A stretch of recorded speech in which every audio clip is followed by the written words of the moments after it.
Hello hello hello மக்களே, இது உங்கள் லோக்கல் லேக்கா. இன்னைக்கு அறிவாலயத்துல ஒரே களைபரமா இருக்கு. நேத்து வரைக்கும் எட்டு நின்னு வேடிக்கை பார்த்த தேமுதிக இன்னைக்கு திடீர்னு உள்ள வந்து ராஜ்யசபா சீட்டு தட்டிட்டு போயிட்டாங்க. இத பார்த்துட்டு 10 வருஷமா திமுக கூடவே இருக்கிற மத்த கட்சிகள் எல்லாம் இப்போ என்ன இது அநியாயமா இருக்குன்னு கேட்க ஆரம்பிச்சிட்டாங்க. இதோ அந்த 7 அதிரடி ரகசியங்கள். 1. தேமுதிக பொதுச் செயலாளர் பிரேமலதா அன்னியார் முதல்வர் ஸ்டாலினை சந்திச்சதுல இருந்து ஒரு மாநிலங்களவை சீட்டும் 10 தொகுதிகள்னு பேச்சுவார்த்தை முடிவானதுதான் இப்போ பெரிய பஞ்சாயத்து. 2. இதோட தொடர்ச்சியா கே சுதீஷ் மாநிலங்களவை உறுப்பினருக்கு வேட்புமனு தாக்கல் செஞ்சது திமுக கூட்டணியில இருக்கிற 22 கட்சிகளையும் யோசிக்க வச்சிருக்கு. 3.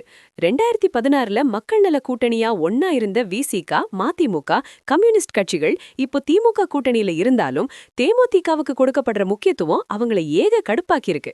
4. நாங்க 2019ல இருந்து கூடவே இருக்கோம், ஆனா நேத்து வந்த தேமுதிகவுக்கு ராஜ்யசபா சீட்டான்னு கம்யூனிஸ்ட் தலைவர்கள் கேள்வி கேட்க ஆரம்பிச்சிட்டாங்க. 5. மதிமுகவுக்கு 4 தொகுதிகளும் கம்யூனிஸ்டுகளுக்கு தலா 5 தொகுதிகளும் பேச்சு ஓடுற நிலையில தேமுதிகவுக்கு மட்டும் 10 தொகுதிகளான தொகுதி பங்கீட்டுல இப்போ பெரிய இழுபறி. 6. தனி சின்னத்துல தான் நிப்போன்னு வைகோ ஒரு பக்கம் பிடிவாதம் பிடிக்க 8 தொகுதிகள் வேணும்னு விசிக இன்னொரு பக்கம் அழுத்தம் கொடுக்கறது திமுகவுக்கு ஒரு பெரிய தலைவலியா மாறியிருக்கு. 7. 2016ல விஜயகாந்த முதல்வர் வேட்பாளரா வச்சு மக்கள் நல கூட்டணி கவிழ்ந்த மாதிரி இப்போ தேமுதிகவால திமுக கூட்டணிக்குள்ளே ஒரு குழப்பம் ஆரம்பிச்சுடுச்சோன்னு அரசியல் வட்டாரத்துல பேசிக்கிறாங்க பாஸ். இந்த கூட்டணி சிக்கல் நமக்கு ஒரு விஷயத்த தெளிவா சொல்லுது. அரசியல்ல யார் எப்போ உள்ள வருவாங்க, யாரு வெளிய போவாங்கன்னு சொல்ல முடியாது. ஆனா புதுசா வர்றவங்களுக்கு ராஜமரியாதை கொடுத்தா பழைய நண்பர்களுக்கு கோபம் வர்றது இயற்கைதானே.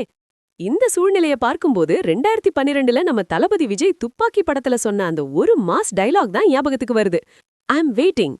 கூட்டணிக்குள்ள தொகுதிக்காக எல்லாரும் வெயிட் பண்றாங்களோ இல்லையோ, ஆனா இந்த தொகுதி பங்கீடு எப்போ முடியும்னு மொத்த தமிழ்நாடும் வெயிட் பண்ணுது பாஸ். அந்நியார் அள்ளிக்கிட்டு போன அல்வா மத்த கட்சிகளுக்கு கசக்குமா இல்ல கூட்டணி நீடிக்குமான்னு பொறுத்திருந்து பார்ப்போம். Conflict in the camp has just begun boss. தேமுதிகவுக்கு அதிக முக்கியத்துவம் கொடுக்கப்படுறது சரியா, இல்ல பழைய கூட்டணி கட்சிகளை திமுக சமாதானப்படுத்தணுமா? கமெண்ட் பண்ணுங்க. தமிழகத்தின் முக்கிய செய்திகளுக்கு தொடர்ந்து இணைந்திருங்கள். ஸ்டே டியூன்ட் வித் பிராண்டி செய்திகள். Stay tuned. உண்மையை லவுடா சொல்லுவோம், குயிக்கா சொல்லுவோம். திஸ் இஸ் லோக்கல் லேக்கா சைனிங் ஆஃப். கீப் வாட்சிங்.